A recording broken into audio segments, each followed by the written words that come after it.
Good afternoon, everyone. Welcome to this webinar hosted by Rockflow Dynamics. My name is Joanne from the RFD Europe team, and I'll be moderating today's session. This is our first webinar of 2021. Thank you all for joining us today. Quite hard to believe that it's coming up for 1 year since we kicked off our first lockdown webinar series of 2020, and here we are 12 months later, still not able to see you all in person, but hope everyone is keeping well, and we look forward to hosting some real life events for you very soon. As you know, for today's webinar, we are joined by two special guest speakers, Linda Vanderball and Annalena Helman from AGR Norway, who are going to share their experience of using tNavigator for a full field modelling project. This work was undertaken last year, and we recorded the presentation on completion of the project. So today we are going to share that with you. I'm also happy to welcome both Linda and Annalena as panellists today to participate in the Q&A session at the end. As well as the ladies from AGR, I am joined by my colleagues Alexandra Kidd and Maria Mendez from our technical support team. So hopefully we will be able to answer all of your questions today. Just a few things to mention before we proceed with the presentation. So all attendees' mics have been automatically muted when you joined the webinar. So if you would like to submit a question to the panellists, please use the chat box on your screen and we will answer as many as we can at the end. If we don't have time to address your question live, we will follow up with you by email. The webinar is also being recorded and we'll get that up on our YouTube channel later today. You can follow our LinkedIn page to see when that's been updated. Finally, if you have any follow-up questions, you can reach out to asktnav@rfdyn.com and we will select your question. So just before we begin, Rockflow Dynamics would like to thank Annalena, Linda and everyone from AGR for working with us on the project. And of course, thank you to everyone who has tuned in today to listen. I'll now start the presentation and we look forward to hearing your questions at the end.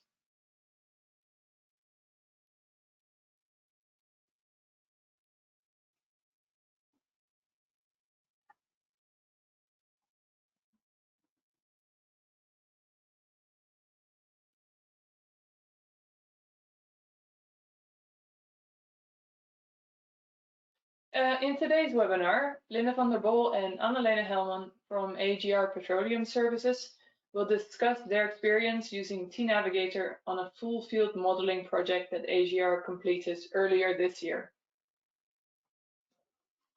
AGR offers a wide range of oil and gas related services. Linda and Annalena are part of the Reservoir Management division based in Oslo, in Norway. The agenda for today's presentation covers the background for the full field modeling project and the workflow followed. The use of tNavigator in the different stages of the project will be discussed, after which we'll sum up the opportunities and challenges AGR sees in using tNavigator and how we see the way forward. Keep in mind that throughout this presentation that for both myself and Annalena, this was the first time we were using tNavigator.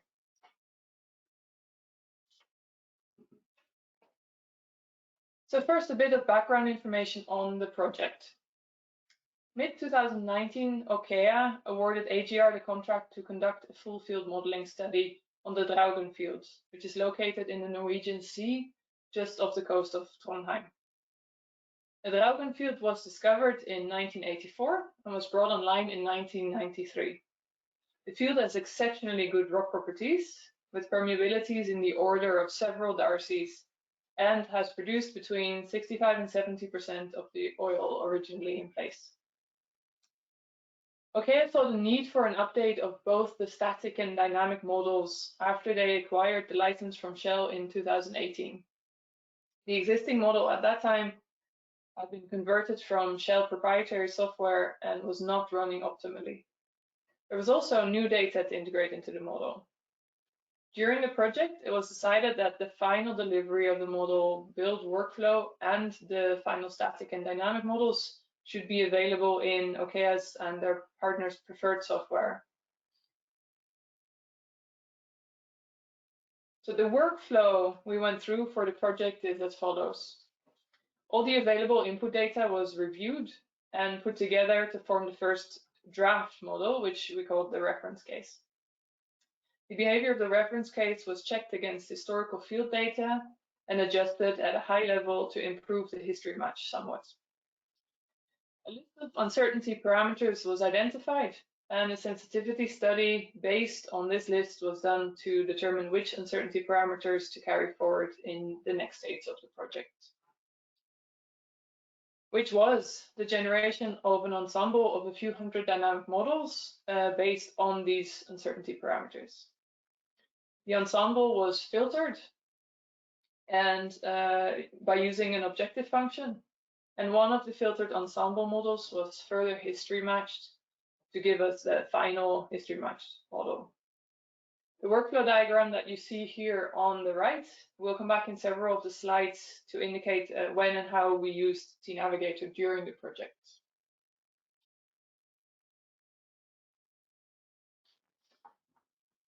First, a little talk about how we tested tNavigator. So the preferred software in which we were to deliver the final model build workflow and the static and dynamic models was not tNavigator, but we will refer to this software as X in the rest of the presentation.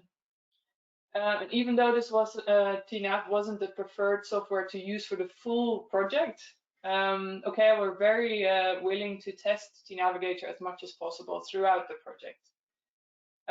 The first thing that was tested to get a bit of a good feel about tNavigator was to check the results from simulations run with tNavigator compared to the simulation results with the model run through software X. There were only very few minor differences, which were really calculation rounding error type order of magnitude. And this gave a lot of confidence that the results from tNavigator could be trusted. The second thing that was tested were the dynamic model runtimes. So the table that you see on this slide shows the different hardware and software combinations that were available for the project and their CPU runtimes. As is clear from the table that the combination of using a computer with a large number of cores and running tNavigator on that computer gave by far the best runtime results. And this was then in the end used going forward in the project. So when it comes to the static model, we wanted to test the geomodeling capabilities in tNavigator. So we wanted to build the static model in tNavigator and it's a replica of the model we already had. So we tried different approaches for this. And first we tried a script for transferring the entire model. The script was provided by the Rockflow Dynamics support team. And it was very smooth and an effective way of transferring the grid, together with surfaces, faults, wells, logs, and well tops directly to tNav. Unfortunately, in this case, there was a bug in the export function, so there it stopped that time. Our next approach was to export the input data, like surfaces, fault sticks, and wells, and so on, and then import them one by one into the geology designer module. The geological grid was then created directly from the imported surfaces and faults. As an alternative, we also transferred the simulation grid from model designer to the geology designer module, and that worked also very well. When it comes to property modeling, we modeled netto growth and porosity, and there we found common kriging and simulation methods in tNav that worked as expected. We experienced that tNavigator was not fully flexible when it came to applying trends not directly derived from the well data. For example, we wanted to have a stronger vertical depth trend in porosity, which we found out from the history matching, and the well data didn't show that. But the support team was very quick to construct a way to solve this, and I think also the development is going forward on this. So finally, we also had the intention to build and run the uncertainty workflow, including the main static parameters from the sensitivity study, and further to run the entire ensemble within tNavigator. But in the end, we were not able to test this because that actually fell outside the project scope in the end. But all in all, we found that the geology designer in tNav is very user-friendly, common kriging and indicator methods that gave satisfactory results. We are also very pleased with the support. It was very efficient and gave quick response to the needs that we had. Then going back to the dynamic part of the project, for the reservoir simulation part of the study, I used different modules in tNavigator. Remember, as I'm telling you this was the first time I was using tNav, and I was learning as I went along. During the sensitivity study, all the simulation cases were generated in our software X and exported therefrom. The cases were then run in tNavigator, and I used the batch jobs module to efficiently run all those simulation cases in series.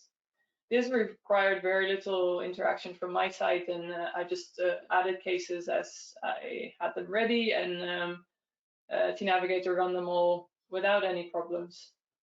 I also used the simulation results module to review the results and extract the results parameters that I needed to generate tornado plots.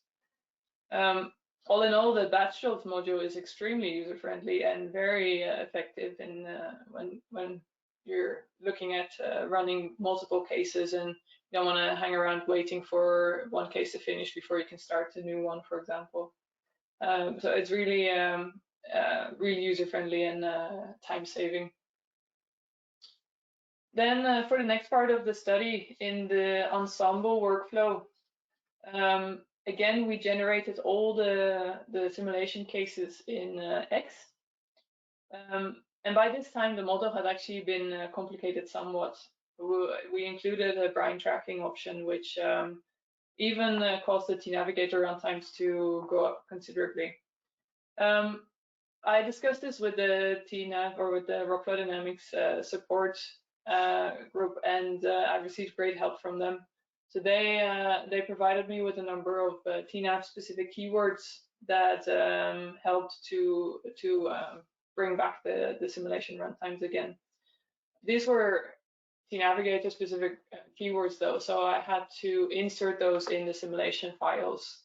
And we used a Python script to do that, because in the end we ended up with 300 cases to run for this ensemble, and to do that manually would have been somewhat of a nightmare.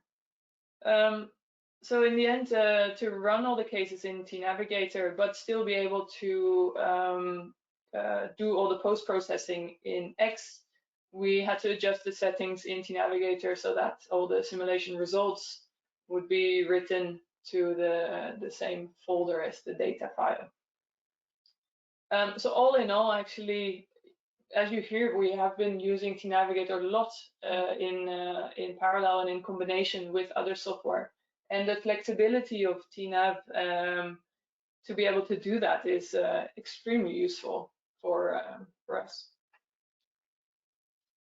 So to sum up, the next two slides. First, we'll cover the opportunities and challenges. So from our point of view as a consultant, we see main opportunities for tNavigator being the relative ease of using it, at least to start using it. There's great tutorials online, and webinar series like this particular one also are very good to get going, to get started, as well as a very responsive help desk that helps you along as you get stuck. The fast runtimes for us are another clear advantage, and as well as the pre and post processing capabilities. We do, however, see some challenges, especially as a consultant. So obviously we are dependent on what our clients prefer. And as long as tNavigator is relatively new, and there is still a larger number of people that are somewhat unfamiliar with it, we find that that is the main hurdle we see. People want us to use software that they are familiar with and that they rely on.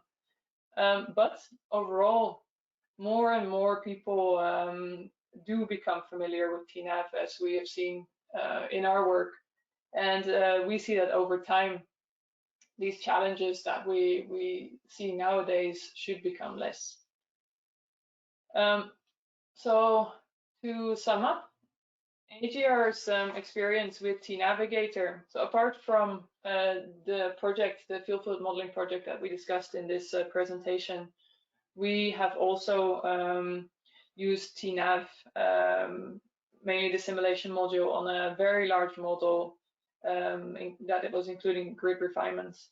And this model we would have not been able to run within the project's timeline with the alternative software, but we were able to run in tNav within, I think it was a week's runtime in this particular case. And the work done with this model was extremely important to our client, and we were able to influence a positive revision of reserves for this project.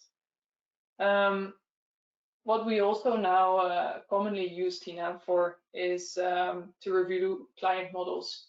So within our work in doing reserves audits and competent person reports, we often use tNavigator now to review models and to do sensitivity studies on models.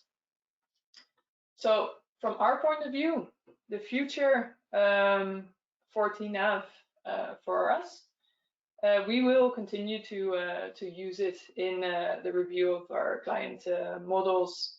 The obvious, the shorter runtimes with tNav are an obvious benefit for us. And together with the outstanding customer support, we definitely intend to continue to use it. And all in all, we also expect to see more or a higher adoption grade in our client group, and potentially we'll be using it for full field modeling projects going forward. So to sum up, we see a change. More and more people are using tNav, and we think that the challenges we have mentioned before, where people are not so familiar with the software, will get less and less over time, and we will definitely be seeing tNav more in the future.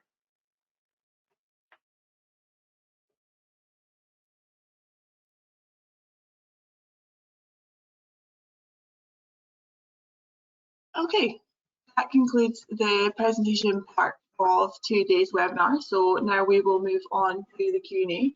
So I would like to welcome Annalena, Linda, Alex and Maria to unmute themselves, and we can get started.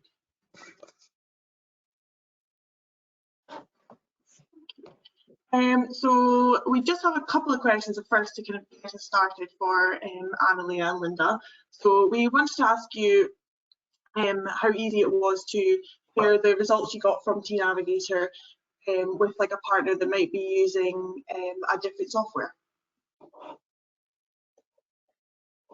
I can maybe answer part of that. As we mentioned in the presentation, we actually did a lot of going back and forth between the software we were using to generate cases and running the software, running the simulations in tNav. So we were actually able to pull the results from the simulation runs back into software X that we were asked to use for the actual model build by our client. So it was very easy to share the results. with our client, because we were able to import everything back into their preferred software. So that was not a problem at all. There is I think a few tricks you'd need to know to be able to do it, but it is standard settings in tNav that you just have to adjust to be able to do that.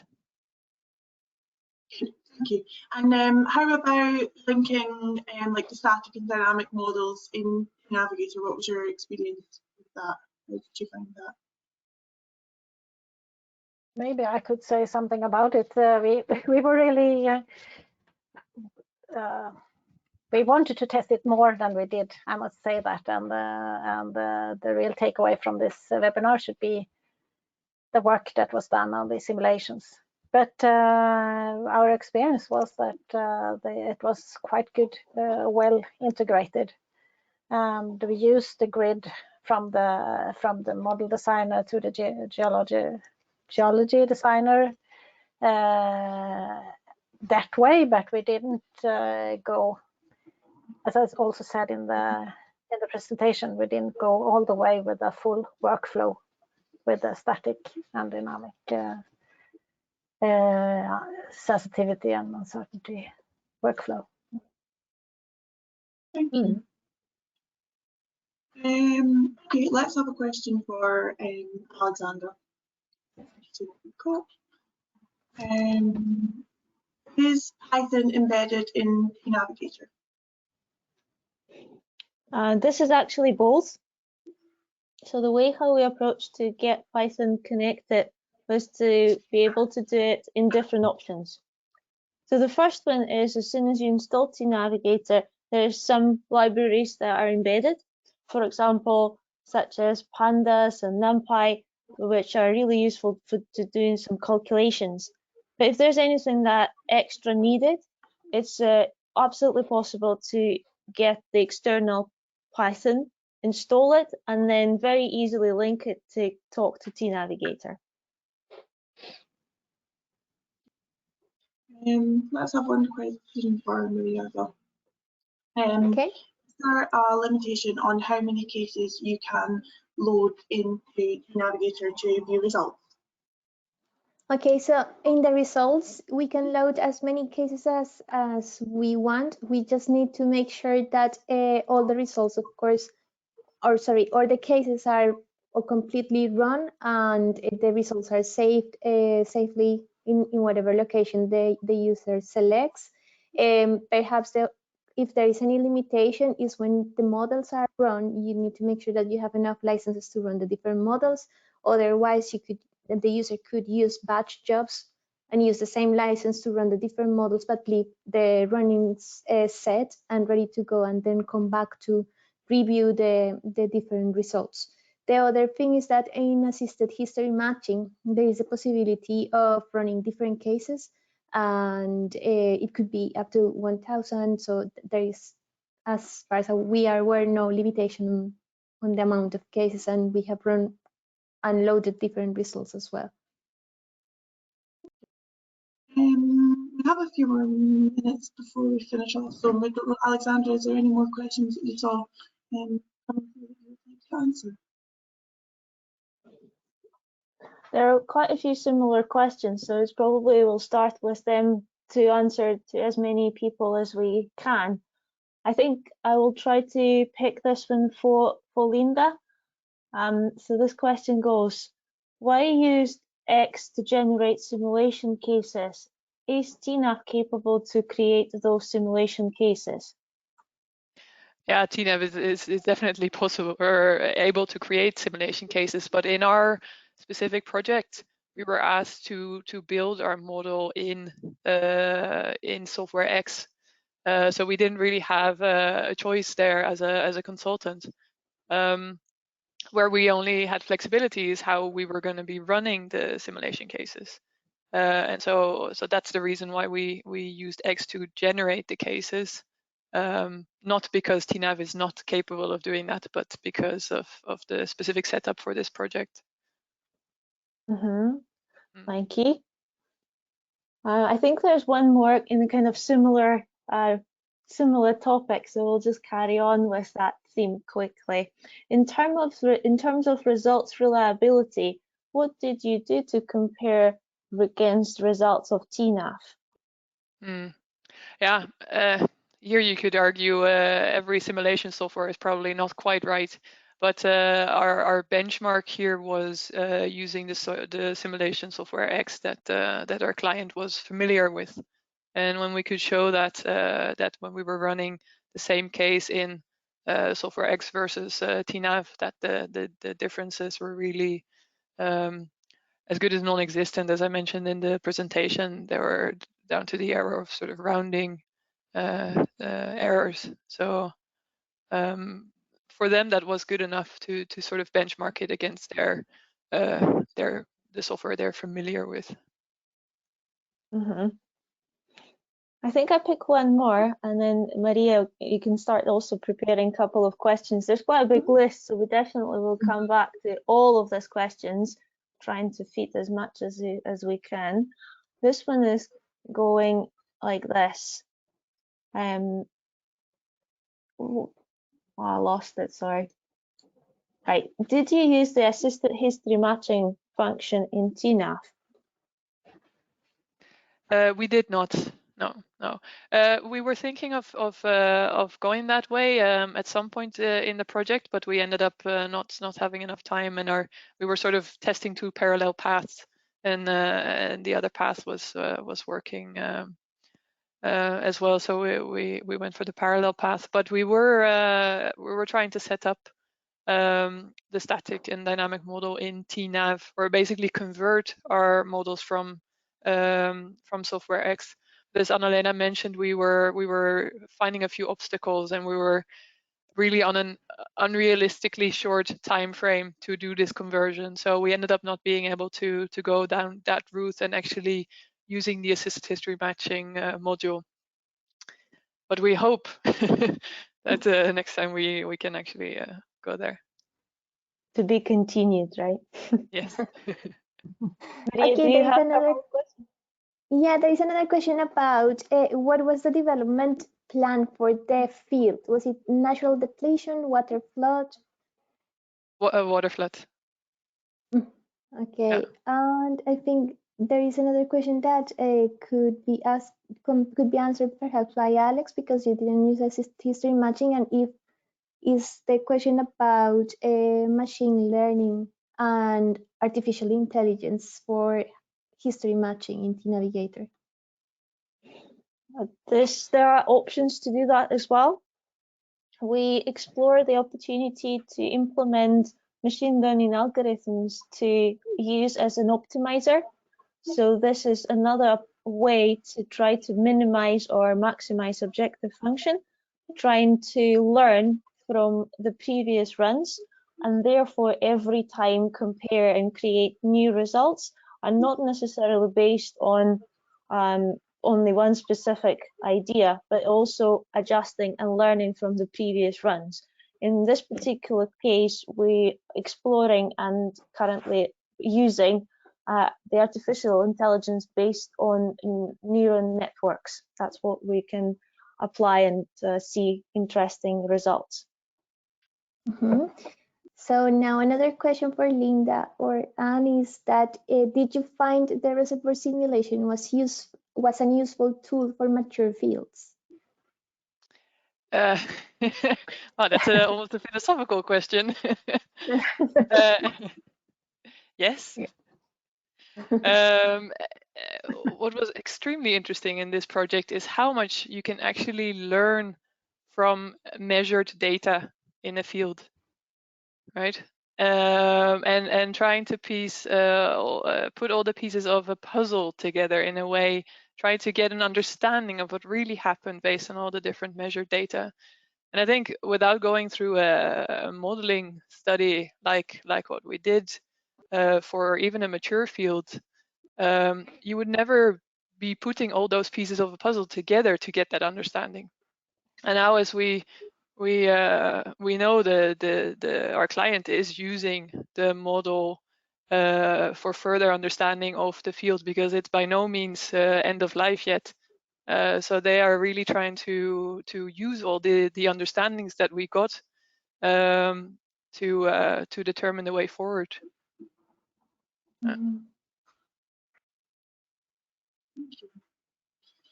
Okay, that feels like a nice question to finish on. As Alex said, there are quite a few questions which we haven't answered yet. Have received quite a lot in, so we'll gather those up and we'll contact you in response to your question shortly. So just a quick couple of things before we finish. There is like a short survey once you come out of the webinar, so if you want to give us any feedback on today's presentation, then just get in touch with us through that. And our next webinar is on Thursday the 25th of March, and that's another case study presentation, and this time it's from Shell, and the title for that one is Well Location Optimization with tNavigator. So you can register via our link, and we hope to see you then. So thank you very much again to the ladies from AGR for taking the time to record the presentation and for joining us today. And thanks Alex and Mia for your help with the session, and thank you everyone for joining. We hope to see you again next time. Thank you. Thank you. Thank you. Thank you very much. Bye. Bye. Bye.